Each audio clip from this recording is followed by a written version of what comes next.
Hi, I wanted to talk about heirloom seeds. What is heirloom seeds? Well, by definition, it's seeds that have been passed down from generation to generation. And they can be up to 150 years old in breed. Now, what does that mean? So each heirloom seed is developed in a zone. So I'm in zone 7. So my seeds that I'm saving for heirloom are going to grow best in my zone. And this is why they tell you what zone are you. So what happens is you have plants. So let's pick a tomato. Now you want to pick your biggest tomato when it's ripe, really ripe. Cut it in half, scoop all the seeds out, and dry them, either by fermentation, which is putting them in water for a few days, or spraying them down with a hose. Not necessarily a hose, but like a sink sprayer to get all the gel off, because they're like cucumbers. And then you dry those seeds, make sure they're super dry, and then you save those. So you do that with all your seeds. You pick the best plant, the best fruit, and you save those seeds. Cantaloupes, whatever you're choosing. You can do this for herbs too. So I've started heirloom. Now this is a first generation heirloom going on here. But I did get some Canadian lettuce. And I've got them in these envelopes. I've got some forget-me-nots. Some radishes, which only one popped up. So that particular one is my heirloom seed. And gypsy peppers, cucumbers, and cantaloupe. Now I plan to do watermelon and tomato. I don't have those yet. But what you're going to do is you're going to dry out your seeds and start saving them. So this will be first year, first generation.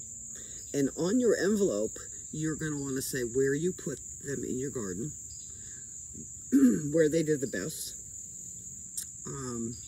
If you added any chemicals, or like for tomatoes, calcium, which I need that in my land.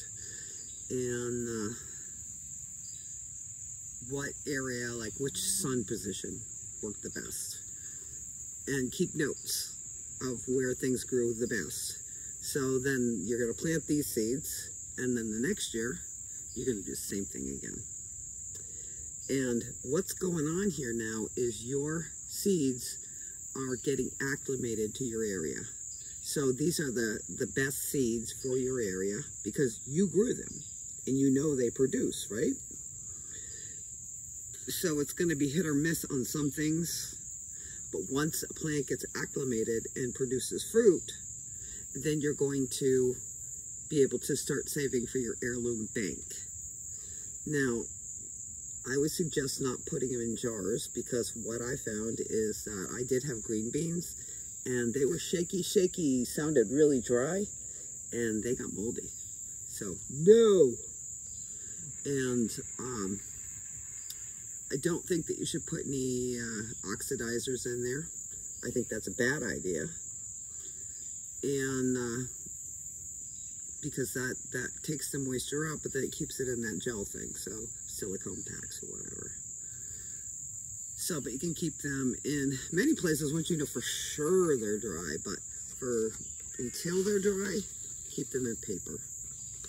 You can do any kind of envelope, which I think is a great idea.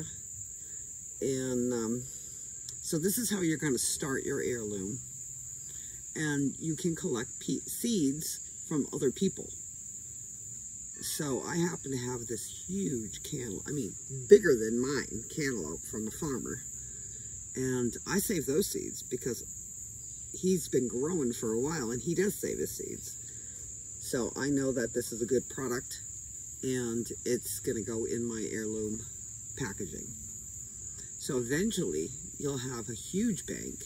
So if something ever happened to our systems, like things are going on now, then you're going to be safe because you're going to have things that you know for sure are going to grow in your area.